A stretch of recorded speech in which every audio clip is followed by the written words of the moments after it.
du comité central du parti de la révolution populaire du Bénin, nous avons répondu présent. Le 26 octobre 1972, sur une chaîne de télévision française. Coup d'État au Dahomey, nous l'avons appris cet après-midi, il a eu lieu cet après-midi d'ailleurs, le président Ahoma Degbe a été renversé aujourd'hui par l'armée.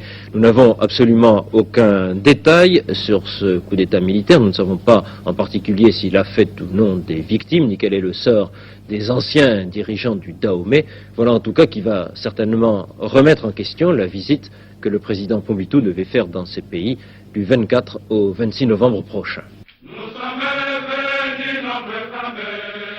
La communauté internationale savait juste que le nouvel homme fort du Dahomey, à compter de ce 26 octobre 1972, était le commandant Mathieu Kérékou, parachutiste et chef d'état-major adjoint de l'armée. 2 bataillons d'infanterie, un escadron de blindés et une compagnie de parachutistes, ce sont les effectifs militaires qui ont renversé le président en exercice au Dahomey. Depuis 1970, 3 présidents se partageaient le pouvoir à tour de rôle, et chacun pendant 2 ans. Le premier fut M. Hubert Maga, qui venait d'être remplacé comme prévu en mai dernier par M. Justin Ahoma Degbe, que l'on voit ici remplir son devoir d'électeur.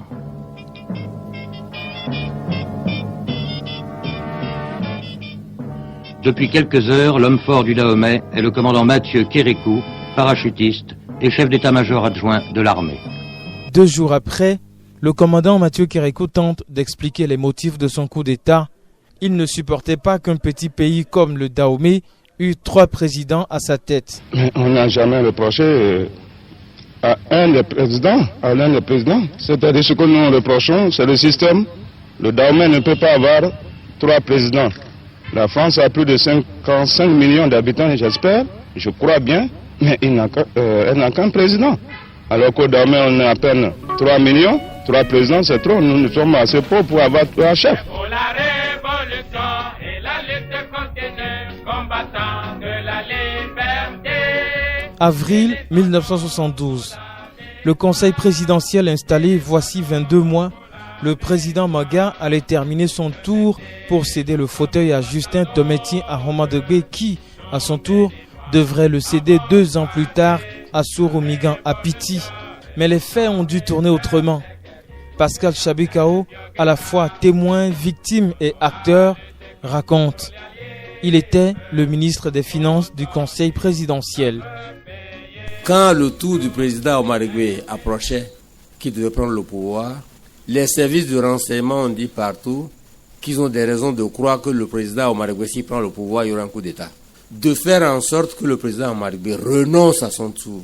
Ou bien il dit à Maga de continuer, ou bien il arrête, et puis on revient aux élections normales et tout. Mais il ne faut pas qu'il prenne son tour.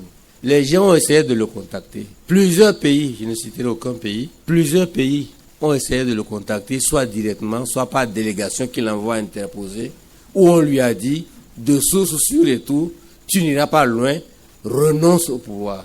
Si c'est de l'argent que ça rapporte, nous sommes prêts à te donner cet argent-là pour que tu renonces. Ahoma Degbe a refusé. Toute son équipe a refusé parce qu'ils ont dit que les autres des autres régions, les fils des autres régions, ont porté le grand collier. Il faut aussi que un Ouébadjavi ou je ne sais pas quoi de Dahomey porte aussi ce grand collier, même s'il doit mourir 3 jours après. Et c'est ainsi donc que Ahoma Degbe a refusé de renoncer à son tour, ce qui est normal. Maurice Iropa Kouandete ne l'entend pas de cette oreille. Pour lui, il n'était pas question qu'Ahoma Degbe prenne son tour de présidence. Il est même allé le lui dire dans les couloirs de la présidence de la République. Entre Ahoma Degbe et Kouandete, il y a eu une menace de mort. Quand il restait 2 ou 3 mois pour qu'Ahoma Degbe prenne son tour, j'arrivais au palais de Maga, de la République, où Maga était président. Quand dans les escaliers là, Ahoma Degbe et Kouandete se sont saisis au collet. J'arrivais à ce moment. Et tout le monde est venu les séparer. Qu'est-ce qu'il y a, furieux et tout ça là. Et c'est ainsi que je les entendais dire, quand on était dit, moi vivant, tu ne prendras pas ton tour. Si tu prends ton tour de président, je vais te tuer. Et Ahoma Degbe dit, je prendrai mon tour, c'est moi qui vais te tuer. Voilà les menaces qui se sont proférées. Automatiquement, on en a parlé au président Maga, qui a appelé à Omar Igwe Taïdi au président Maga, de dire à Kouandété de retirer, sinon il y aura une sanction. Kouandété a dit que lui ne retire rien de ce qu'il a dit. Maga a dit, bon, dans ce cas-là, on sera obligé de te sanctionner. Kouandété a dit qu'il est prêt à toutes les sanctions. Mais que lui dit que si Omar Igwe prend son tour, lui va le tuer, lui Kouandété. Parce qu'il y avait quelque chose qui les opposait il y a longtemps. Je ne vais pas rentrer dans ce détail. Donc j'ai assisté à cette scène-là. Maga a fait tout pour les réconcilier, ça n'a pas marché. Et on s'est tué et l'affaire semblait s'être tassée. Affaire banale, juste une querelle entre deux individus sur 3 millions de Dahoméens à l'époque. Quoi de plus anodin? Et c'est pourtant là que se cachaient les vrais germes du coup d'État du 26 octobre 1972. Aucune tentative ne réussit donc à dissuader Ahmad Dogbe de prendre son tour de la présidence de la République pour son ennemi juré, Maurice Kouandété. Ce pourrait être la fin si jamais Ahmad Dogbe prenait effectivement le pouvoir. Rien ne l'empêcherait alors de mettre sa menace de mort en exécution. Une issue s'impose alors. Il a pris tout le camp militaire de Cotonou en otage. Le gouvernement lui a dit mais de cesser immédiatement, mais chaque fois que nous envoyons quelqu'un représenter le gouvernement, on le prend, on l'enferme là. Les officiers, tous étaient enfermés. Kérékou, qui était le chef d'état-major adjoint, a été plusieurs fois. On ne lui a pas permis d'approcher le camp pour aller discuter sur ordre du gouvernement. On lui dit tout le temps, arrête là, hâte là, hâte là. Et on tire des tirs de sommation et Kérékou a tout abandonné. Et ça durait plus d'une semaine que le camp militaire de Cotonou a été pris en otage par Kouandété. Et tous les officiers, tout ce monde-là était là et tout. Et on ne trouvait pas de solution. On ne trouvait plus personne pour aller négocier. L'heure est grave. Le gouvernement devrait donc prendre une décision d'urgence, un ultimatum. Et un soir, on nous a convoqués en conseil extraordinaire des ministres.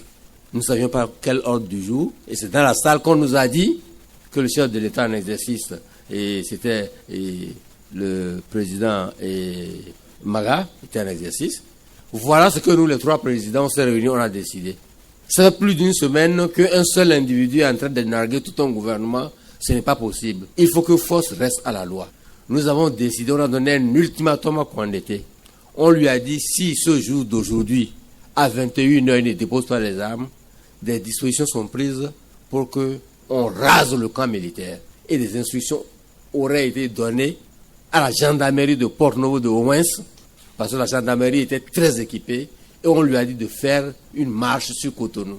Arrivé à Cotonou, on lui dira les consignes. Mais nous, on nous a dit qu'on va lui demander, avec les engins lourds qu'il a, de tirer jusqu'à ce que Kouandété se rende, de tirer sur le camp et tout. Et donc, on a tenu, les trois présidents ont tenu à nous informer ce soir-là, en conseil des ministres, la nuit. Là.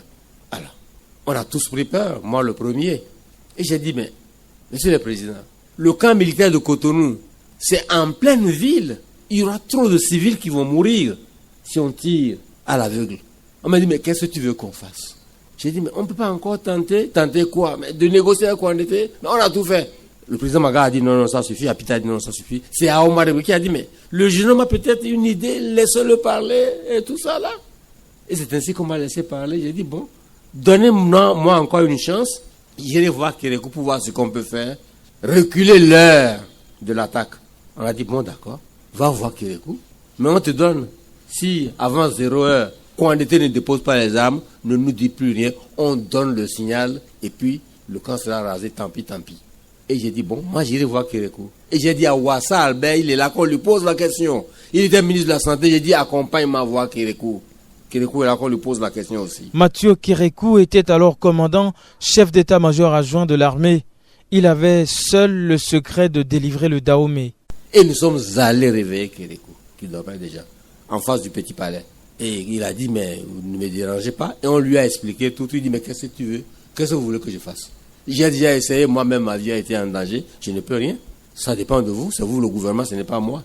Et je lui ai dit, mais il faut encore essayer, il faut aller le voir. Et tout. Voilà ce qui a été décidé. Tout à l'heure, la gendarmerie va tirer avec des armes lourdes à distance sur tout le camp. Il y a une poudrière, quand ça va exploser, ça c'est un carnage dans la ville de Cotonou. Ah, il a vu que c'était sérieux. Il a dit, bon, qu'il va essayer, mais qu'il ne promet rien. Mais qu'il nous demande à nous de prendre l'engagement.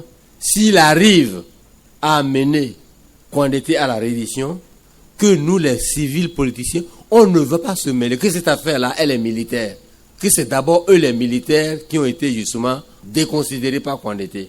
De ne pas nous en mêler. Qu'eux-mêmes, ils ont des tribunaux, qu'ils vont les juger. Je dis, le gouvernement prend l'engagement de ne pas s'en mêler. Il dit, bon, à cette condition, je vais essayer encore. Et nous sommes retournés, Ouassara et moi, en conseil des ministres, rendre compte.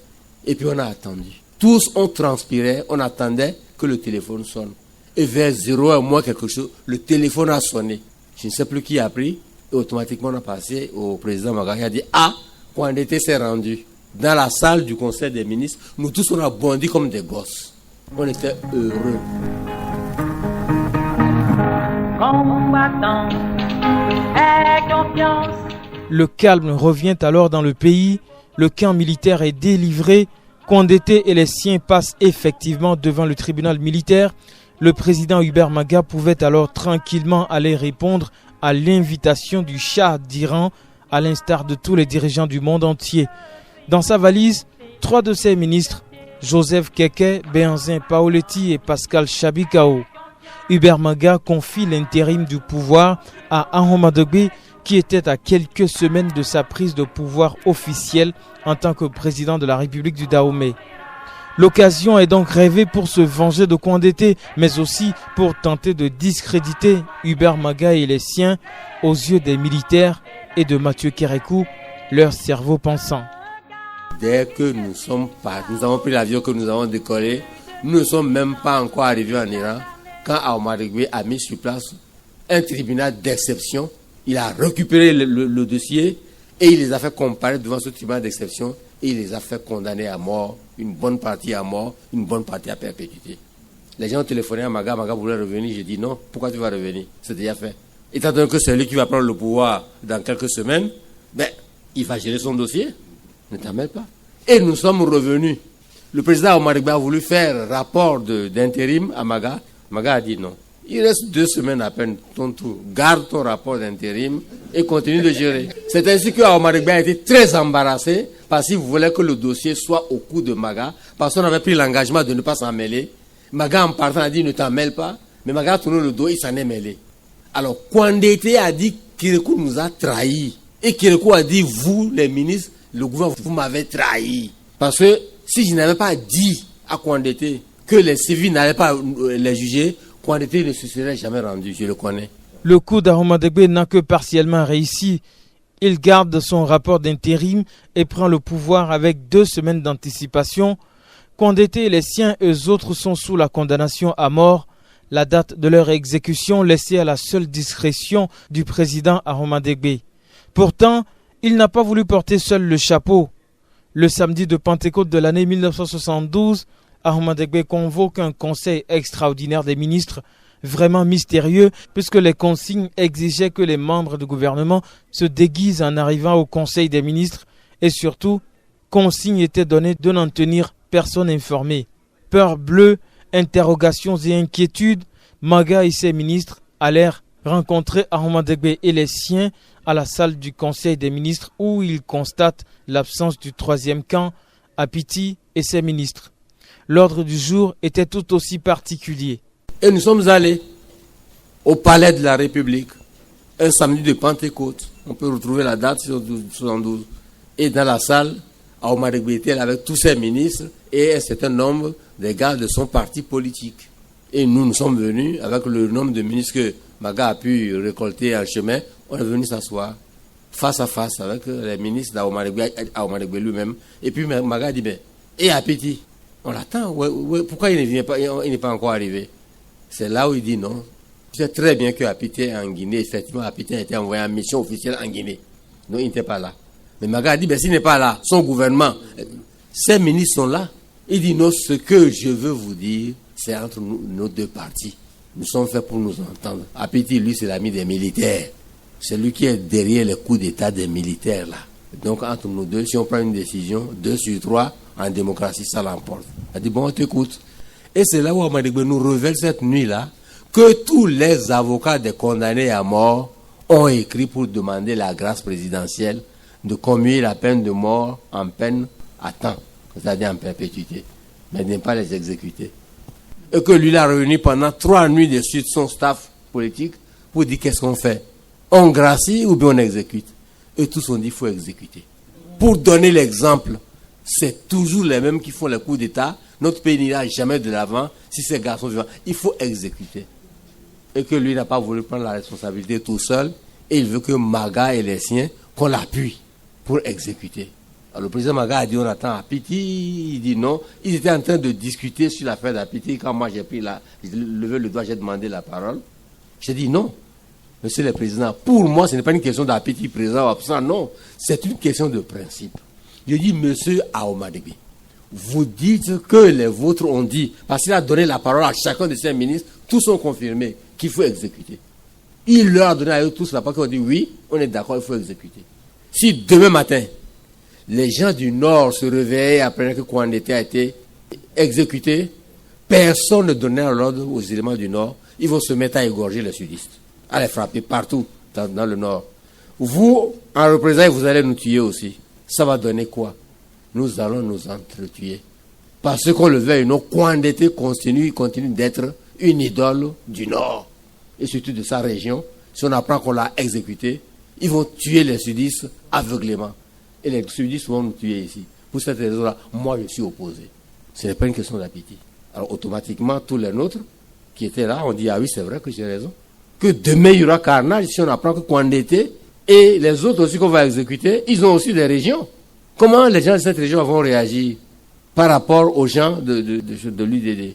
Ah non. Alors, la consigne, attendons que le président Apiti arrive.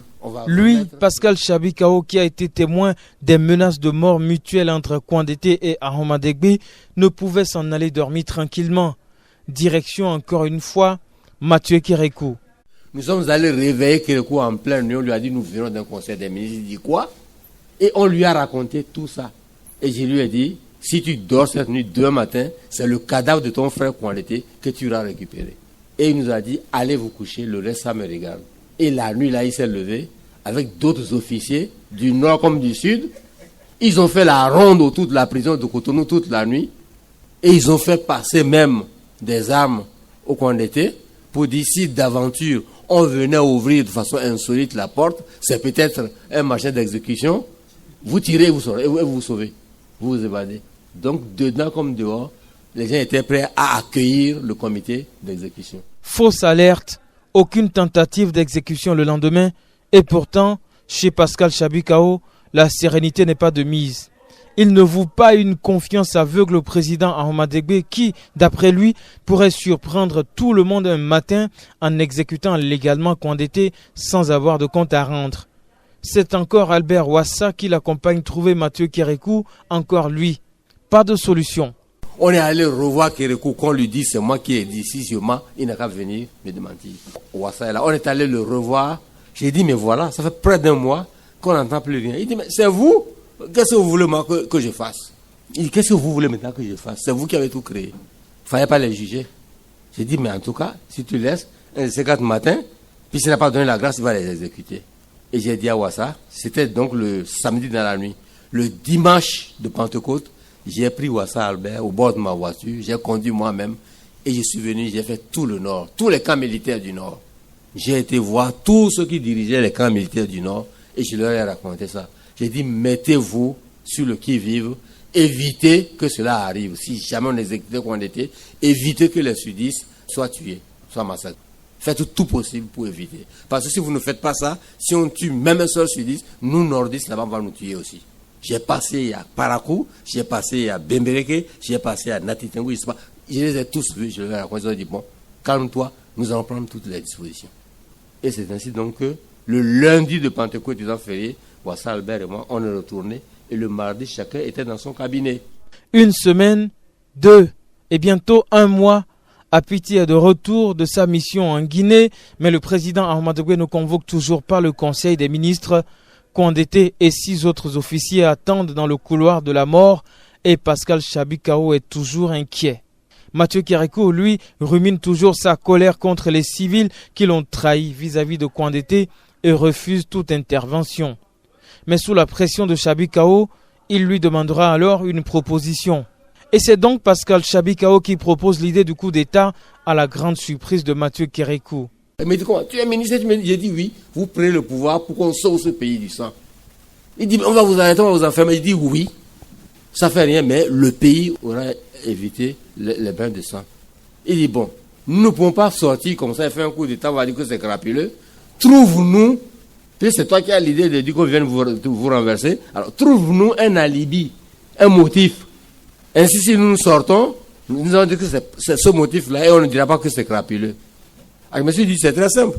Si on a pu renverser un gouvernement pour une question de fesses, donc c'est facile de créer un motif et tout ça là. Un ministre des Finances obligé de trouver un alibi pour fomenter un coup d'État contre son propre gouvernement. Mais ce n'était pas difficile pour Chabikao. Il avait sous les bras un certain dossier Kovacs. Et il y avait le dossier Kovacs. Ça veut dire quoi? Tout simplement. Kovacs est un fournisseur. Il est polonais, il est émigré français. La France ne peut pas le mettre dans la fonction publique française. On leur a dit à eux tous de créer des sociétés privées. Et chacun de nos États est devenu la chasse gardée de ces gars-là.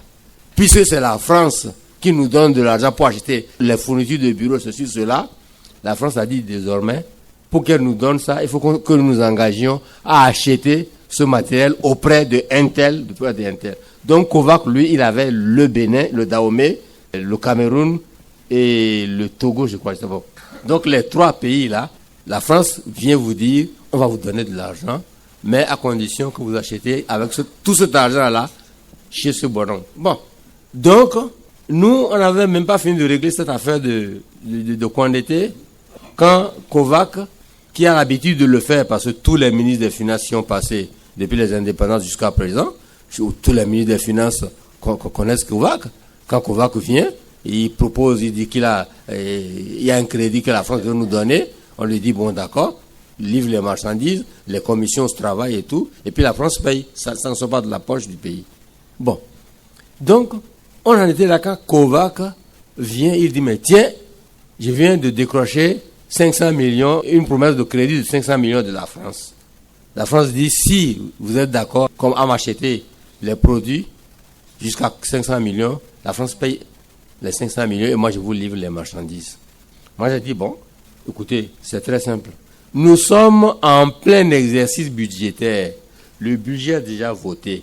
J'ai dit, moi je suis un financier de formation et de métier. Même si on vous donne de l'argent cadeau, vous ne pouvez pas l'accepter dans le budget en exercice sans faire un collectif budgétaire immédiatement. Il faut introduire, ou à l'Assemblée, ou au niveau du gouvernement, un dossier pour reprendre le budget et introduire ce qu'on vous donne.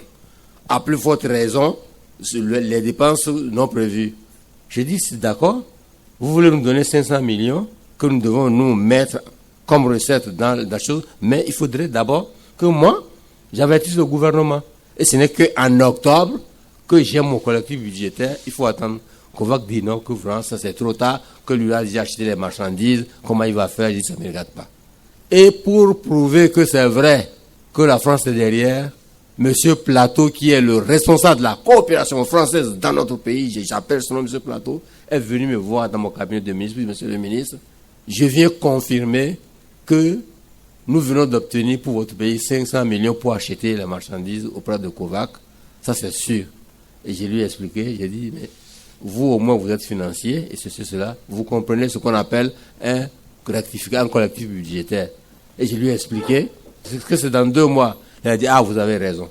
J'ai dit, je ne peux pas accepter le cadeau de 500 millions sans d'abord l'avoir prévu et avoir obtenu le conseil des ministres. Et c'est ainsi donc que moi, j'ai rejeté. Et le dossier est resté là, ça traînait. Il allait, il venait, il suppliait et tout. À plusieurs reprises, 3 fois de suite, il m'a apporté 100 millions de francs CFA. Je lui ai dit non. Je dis, moi je suis du Nord. Je ne mange pas de ce pain-là. Je dis, moi je suis du Nord. Qui me regarde bien, on ne m'achète pas. Je dis, je n'ai pas refusé. Mais il faut que le conseil des ministres me donne l'autorisation et que mes services refassent le budget et qu'on prévoit d'un côté 500 millions de dons français et de l'autre côté 500 millions d'achats de produits dans les magasins et tout. Et à plusieurs reprises, je l'ai renvoyé et dit non, ça ne me regarde pas. Entre-temps, Kovacs, qui pensait prendre le gouvernement de court, commande quand même ces marchandises qu'il s'apprêtait à convoyer dans les magasins du gouvernement à Porto Novo, prétextant de les récupérer et de les revendre au cas où le gouvernement refuserait de les lui acheter. Un piège de quoi foirer les calculs de Chabi Kao, puisque juridiquement, ce serait un début d'exécution tacite de contrat.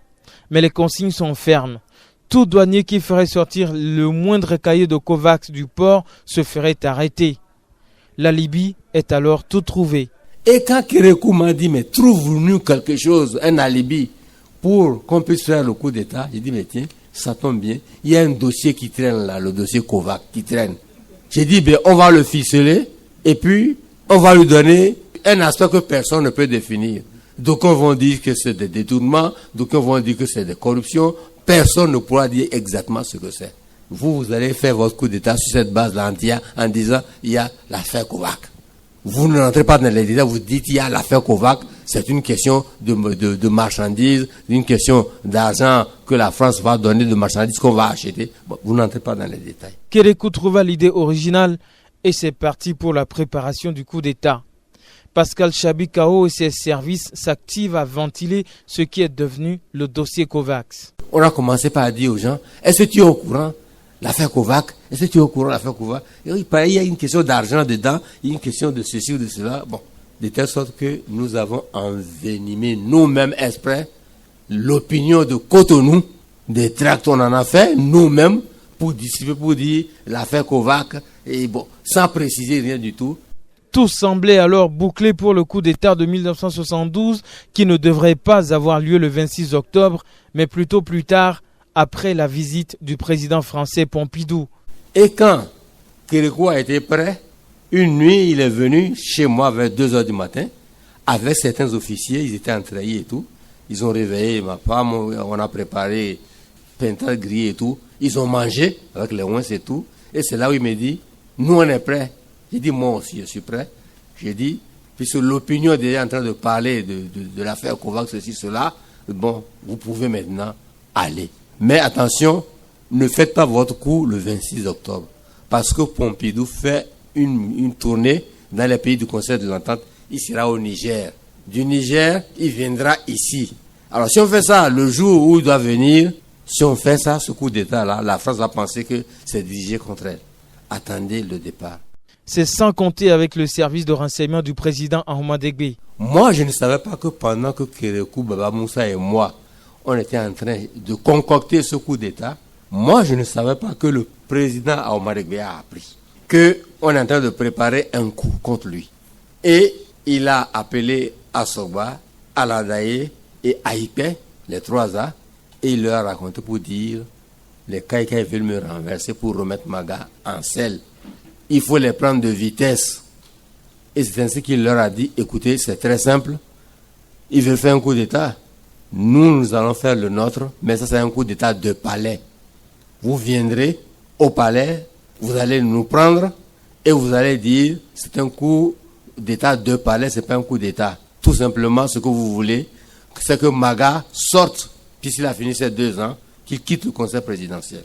Apeti, dont le tour n'est pas encore arrivé, que Apeti quitte le conseil présidentiel et attend que son tour arrive, qu'on laisse Ahmad Degbe tout seul diriger pendant 2 ans le conseil présidentiel. Donc vous viendrez, vous allez dire donc que c'est un remaniement intérieur, puisque c'est vous les militaires qui nous avez installés, vous pouvez venir nous remanier. Et ceux-là ont donné donc leur accord. Donc il y avait déjà un second coup d'État qui se préparait. Donc moi et Kérékou, on préparait notre coup d'État pour dire il faut renverser tout simplement et aller aux élections. Ahmad Degbe, lui, avec les Arakwe, ont préparé leur coup. 2 coups d'État étaient donc en préparation, l'un dans les secrets de l'autre. Mathieu Kérékou était à la fois la personne de recours et la taupe. Il était dans les 2 coups d'État. Ce que nous on décidait, l'AIP était au courant. Nous on ne savait pas. On croyait qu'on était les seuls.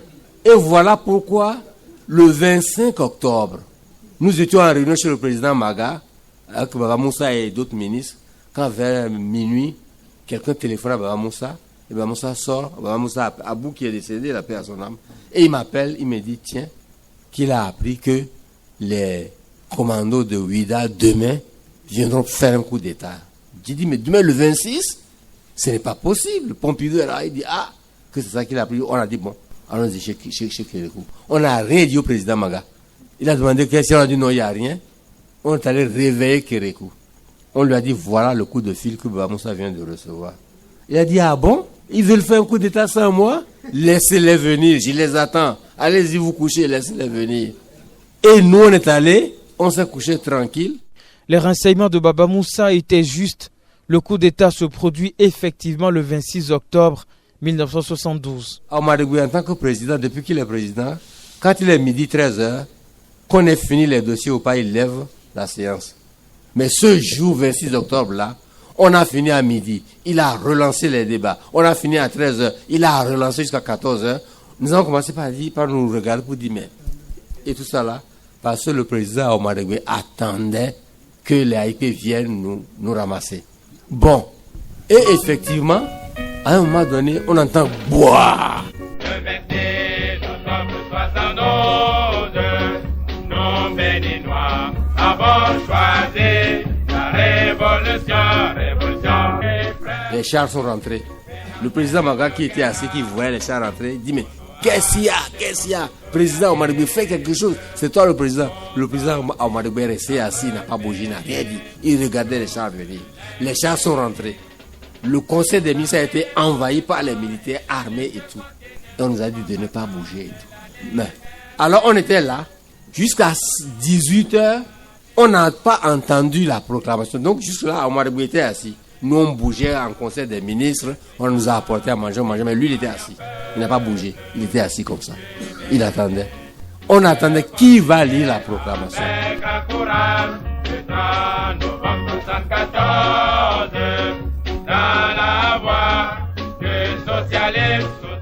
Le suspense était long. Chacun des deux camps espérait avoir réussi son coup, mais Ahmad Goué sera le tout premier à savoir que son coup à lui avait échoué. Vers 18h au moins quelque chose, l'aide de camp du président Omar Goué sort et il revient. Et il remet à Omar Goué son étui à lunettes. Comment les lunettes vont être ici et l'étui il se trouve il y a quelque chose. Alors quelqu'un qui était assis à côté de moi, il est vivant qu'on lui pose la question, quelqu'un m'a dit il doit avoir quelque chose. Et on a surveillé et Omar Goué a ouvert son étui, il a enlevé un petit mot, il a lu. On le regardait, quelqu'un et moi. Et dès que le président Omar Goué, paix à son âme, a lu le mot, nous ne savions pas ce qui a été écrit dessus, mais le président Omar Goué s'est mis à transpirer. Tous ses habits étaient mouillés comme si on avait versé de l'eau. Automatiquement, le président Maga a crié pour dire, mais Justin, qu'est-ce que tu as? Dis-nous, qu'est-ce que tu as? Qu'est-ce qui se passe? Pourquoi? On s'est affolé en conseil des ministres. Pourquoi il transpire comme ça? Il n'a rien dit, il n'a pas répondu, mais il transpirait à grosse goutte. Alors, quelqu'un qui avait son poste radio et qui s'était retiré dans un coin à écouter, il m'a fait signe. Je suis venu, il m'a fait écouter. C'était la voix de Kérékou qu'on entendait qui lisait la proclamation. L'armée nationale exercera désormais et jusqu'à nouvel ordre la plénitude des pouvoirs dévolus à l'État dahoméen. Tous les fonctionnaires de l'État, tous les travailleurs de nos villes et de nos campagnes, quels qu'ils soient et quelque niveau qu'ils se trouvent, doivent continuer d'assumer normalement leurs tâches quotidiennes avec plus de foi et de discipline. L'armée s'engage solennellement à donner au peuple dahoméen l'espoir d'une aube véritablement nouvelle. Vive l'armée, vive la révolution, vive le Dahomey, Cotonou, le 26 octobre 1972.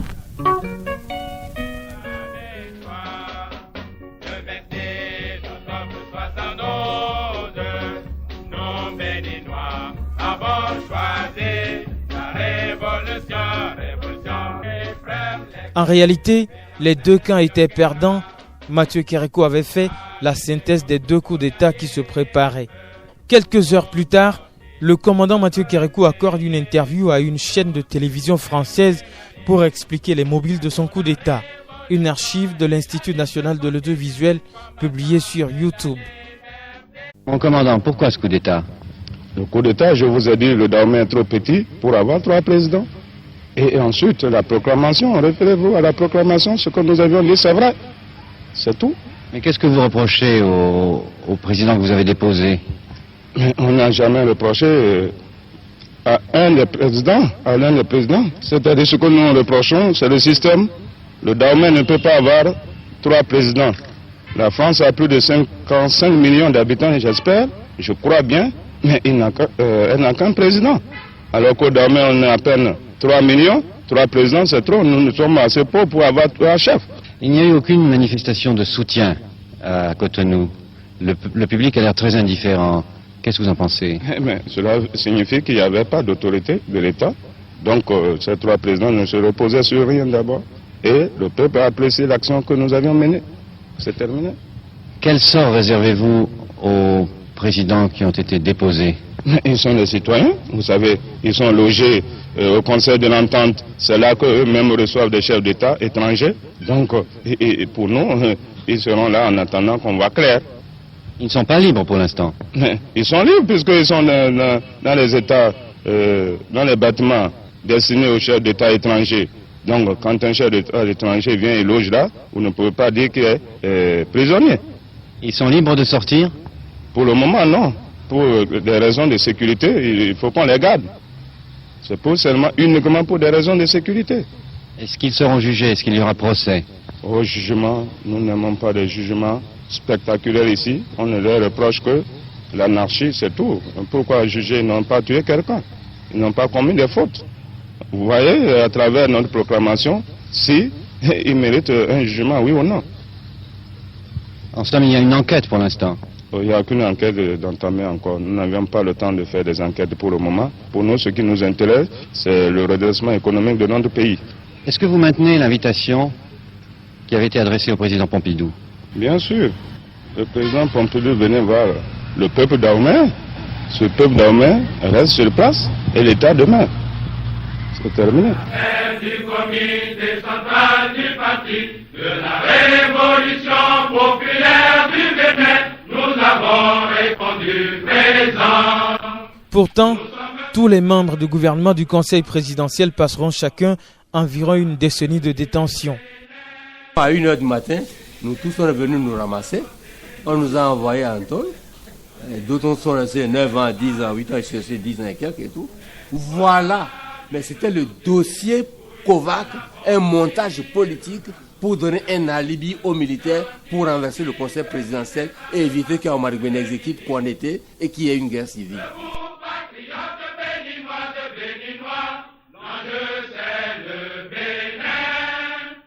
Même le président Hubert Maga, considéré comme le père spirituel de Mathieu Kérékou, passera en détention jusqu'à ce que sa mère meure. Ils étaient tous les 3 en détention pendant 9 ans.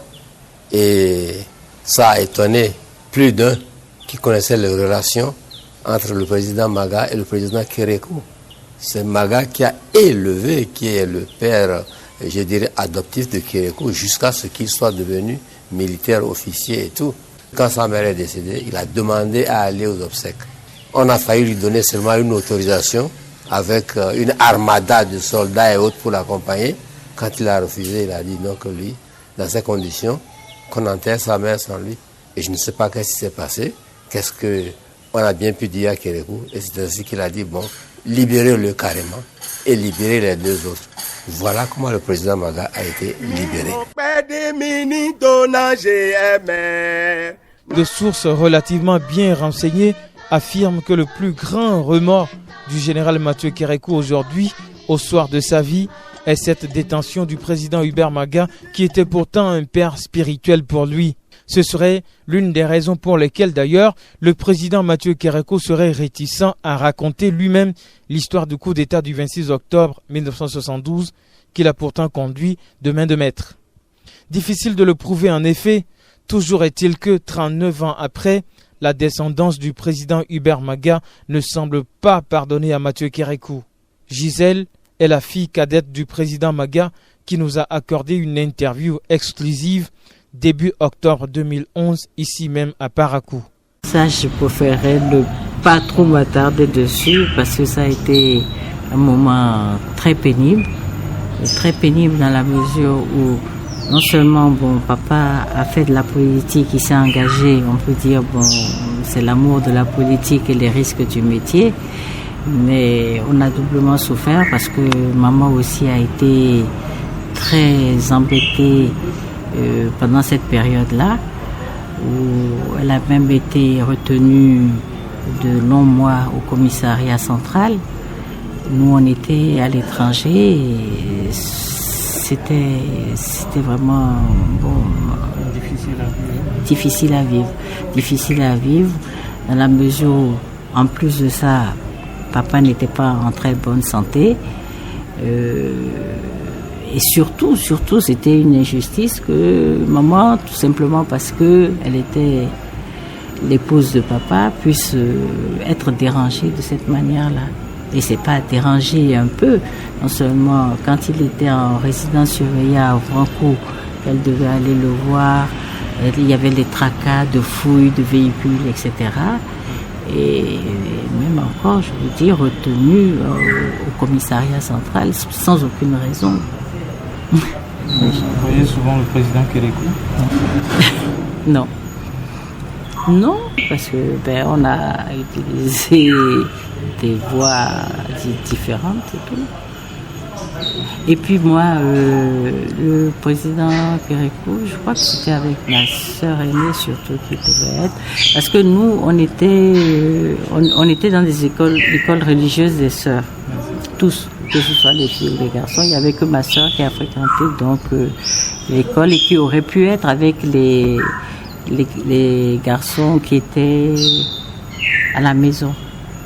Mais nous, on ne les voyait pas. Et puis, on était quand même jeunes parce qu'on est parti, enfin moi, personnellement, je suis partie à 11 ans de Natitenkou. Donc, après, on a perdu. Aujourd'hui, on se rend compte qu'aucun de vous n'envisage une carrière politique. Heureusement que non. On a trop souffert pour...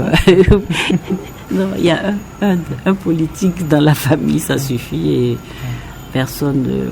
je crois qu'on a été très marqué par ce qui est arrivé à papa, parce que lui-même, il en a beaucoup souffert. Il en a beaucoup souffert et je crois qu'aucun des enfants n'a été après ça attiré par la politique.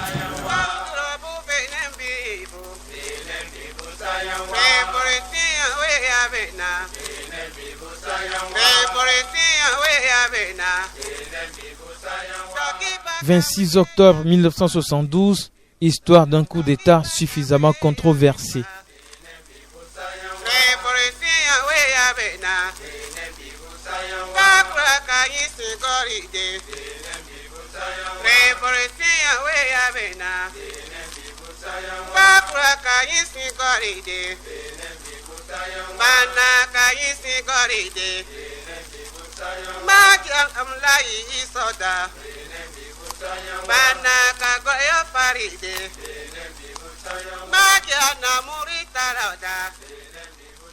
Mana